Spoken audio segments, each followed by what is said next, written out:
Oman প্রবাসীদের জরুরি বার্তা দিল দূতাবাস। প্রবাসীদের জন্য সুখবর, বিস্তারিত জানতে ভিডিওটি শেষ পর্যন্ত দেখুন। মাস্কাটে বাংলাদেশ দূতাবাস অনলাইন সময়সূচি ছাড়া ওমান প্রবাসীদের কাছ থেকে ই-পাসপোর্টের আবেদন গ্রহণ করবে না বলে ঘোষণা দিয়েছে। চলতি মাস থেকে অনলাইন সময়সূচি অনুযায়ী ই-পাসপোর্ট আবেদন জমা ও তালিকাভুক্তি প্রক্রিয়া পরিচালনার সিদ্ধান্ত নেওয়া হয়েছে। রোববার বাংলাদেশ দূতাবাসের পাসপোর্ট ও ভিসা উইংয়ের কাউন্সিলর রওশন আরা পলি স্বাক্ষরিত এক বিজ্ঞপ্তিতে এই তথ্য জানানো হয়। যদিও কনসুলার ট্যুরের ই-পাসপোর্ট আবেদন এই আদেশের আওতা বহির্ভূত থাকবে। বিজ্ঞপ্তিতে বলা হয়, আগামী ১৯ মে থেকে বাংলাদেশ দূতাবাস মাস্কাটে ই-পাসপোর্ট আবেদনপত্র জমা ও এনরোলমেন্ট কার্যক্রম অনলাইন শিডিউল অনুযায়ী চলবে। অর্থাৎ ই-পাসপোর্ট আবেদনপত্র অনলাইনে পূরণের সময় এনরোলমেন্টের জন্য স্বয়ংক্রিয়ভাবে যে তারিখ প্রদান করা হয়, সে তারিখ অনুযায়ী দূতাবাসে আবেদনপত্র জমা ও এনরোলমেন্ট কার্যক্রম সম্পন্ন করা হবে। তাই ই-পাসপোর্ট আবেদনকারীদের সেই তারিখ অনুযায়ী দূতাবাসে আসার জন্য বিশেষভাবে অনুরোধ করা হয়। দূতাবাসের এই বিজ্ঞপ্তি নিয়ে মিশ্র প্রতিক্রিয়া ব্যক্ত করেছেন প্রবাসীরা। অনেকের দাবি, এই বিষয়ে প্রবাসীরা এখনও সচেতন নয়। অনলাইনে সময়সূচি ছাড়া জামানত না নেওয়া হলে অনেকেই ভোগান্তিতে হবে। বিশেষ করে যারা দূর থেকে আসবেন তারা বিষয়টি না জানার কারণে সমস্যায় পড়তে পারেন।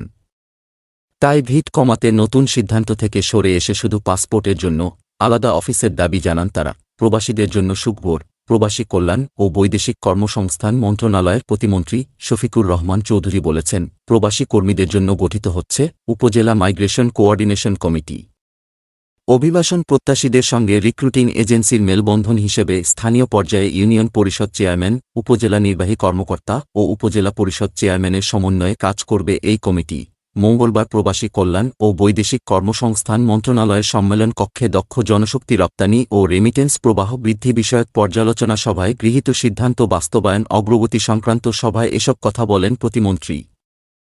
সভায় জানানো হয়, উপজেলা মাইগ্রেশন কোঅর্ডিনেশন কমিটি অভিবাসন বিষয়ক সচেতনতা বৃদ্ধি এবং সক্ষমতা উন্নয়নের পদক্ষেপ গ্রহণ, প্রতারিত কর্মীদের প্রতিকার দেয়া এবং প্রত্যাগত কর্মীদের পুনঃ একত্রীকরণ সহায়তা করা, অভিবাসন সংক্রান্ত সেবা নেয়া এবং সেবা প্রদানকারী মধ্যে বিদ্যমান গ্যাপ চিহ্নিত করে তা উত্তরণে পরামর্শ দেয়া।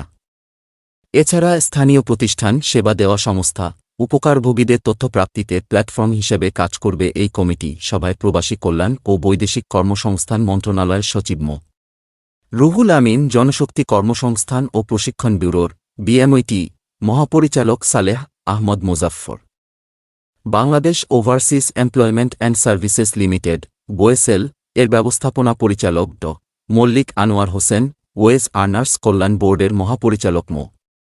হামিদুর রহমান, প্রবাসী কল্যাণ ব্যাংকের ব্যবস্থাপনা পরিচালক মো. মজিবুর রহমান সহ মন্ত্রণালয়ের ঊর্ধ্বতন কর্মকর্তারা উপস্থিত ছিলেন।